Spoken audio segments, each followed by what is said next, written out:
Washington/Seoul, Reuters. U.S. President Donald Trump on Wednesday dismissed any diplomatic negotiations with North Korea, saying talking is not the answer, one day after Pyongyang fired a ballistic missile over Japan that drew international condemnation. Renewing his tough rhetoric toward North Korea, Trump wrote on Twitter, "The U.S. has been talking to North Korea, and paying them extortion money, for 25 years. Talking is not the answer."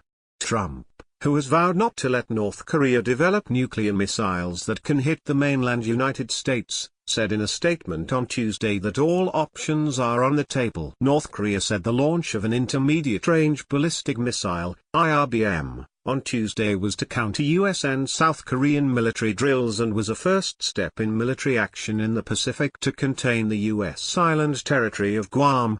The United Nations on Tuesday condemned as outrageous North Korea's firing of the missile over Japan, demanding that the isolated country halt its weapons program but holding back on any threat of new sanctions. A U.S. Congressional Research Service report said between 1995 and 2008, the United States provided North Korea with over $1.3 billion in assistance. Slightly more than 50% was for food and about 40% for energy assistance. The assistance was part of a nuclear deal that North Korea later violated. Since early 2009, the United States has provided virtually no aid to North Korea, though periodically there have been discussions about resuming large-scale food aid. The latest tweet by the Republican U.S. president drew criticism from Democrats in Washington. Responding to Trump's message, Senator Chris Murphy wrote on Twitter, "Bar is high, but this is perhaps the most dangerous, irresponsible tweet of his entire presidency. Millions of lives at stake, not a game." North Korea's leader, Kim Jong-un, ordered the launch to be conducted for the first time from its capital, Pyongyang, and said more exercises with the Pacific as the target were needed, the North's KCNA news agency said on Wednesday.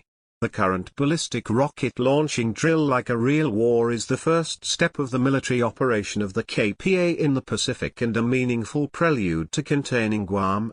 KCNA quoted Kim as saying, "KPA stands for the Korean People's Army." Trump's latest comments appeared to undercut his secretaries of defense and state, who have emphasized finding a diplomatic solution to North Korea's nuclear ambitions. Earlier this month, Defense Secretary Jim Mattis told reporters the U.S. effort is diplomatically led. It has diplomatic traction. It is gaining diplomatic results. North Korea this month threatened to fire 4 missiles into the sea near Guam, home to a major U.S. military presence, after President Donald Trump said the North would face fire and fury if it threatened the United States. For its part, the U.S. Defense Department's Missile Defense Agency announced a complex and successful missile defense flight test off Hawaii early on Wednesday, intercepting a medium-range ballistic missile target. The 15-member Security Council said it was of vital importance that North Korea take immediate, concrete actions to reduce tension and called on all states to implement UN sanctions. However, the U.S. drafted statement, which was agreed by consensus, does not threaten new sanctions on North Korea.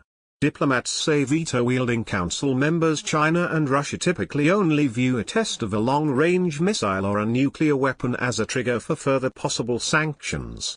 China's and Russia's ambassadors to the United Nations said they opposed any unilateral sanctions on North Korea and reiterated calls to halt deployment of a U.S. missile defense system in South Korea.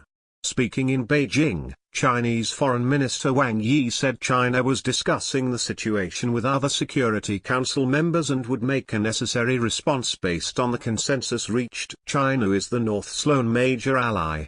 Any measures against North Korea should be under the UN Security Council framework, and should be carried out according to Security Council resolutions, he told a news briefing. Unilateral sanctions did not accord with international law, Wang added, a reference to sanctions imposed on Chinese firms and citizens by the United States and Japan. Speaking during a visit to the Japanese city of Osaka, British Prime Minister Theresa May called on China to put more pressure on North Korea, saying Beijing had a key role to play. Asked about her comments, Chinese Foreign Ministry spokeswoman Hua Chunying said some relevant sides were only selectively carrying out the UN resolutions by pushing hard on sanctions yet neglecting to push for a return to talks. She said this was not the attitude responsible countries should have when the smell of gunpowder remained strong over the Korean peninsula. When it comes to sanctions, they storm to the front, but when it comes to pushing for peace they hide at the very back, Hua told a daily news briefing. Tuesday's test was of the same Hwasong-12 missile Kim had threatened to use on Guam, but the test flight took it in another direction, over northern Japan's Hokkaido and into the sea. North Korea has conducted dozens of ballistic missile tests under Kim in defiance of UN sanctions, but firing a projectile over mainland Japan was a rare and provocative move.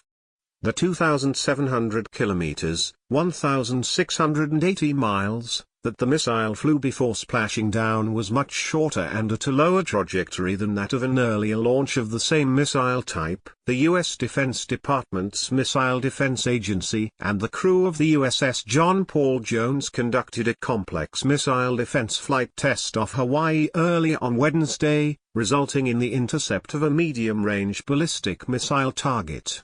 The agency said, "We are working closely with the fleet to develop this important new capability, and this was a key milestone in giving our Aegis BMD, ballistic missile defense, ships an enhanced capability to defeat ballistic missiles in their terminal phase," said Agency Director Lieutenant General Sam Greaves in a statement, without mentioning North Korea. "We will continue developing ballistic missile defense technologies to stay ahead of the threat as it evolves.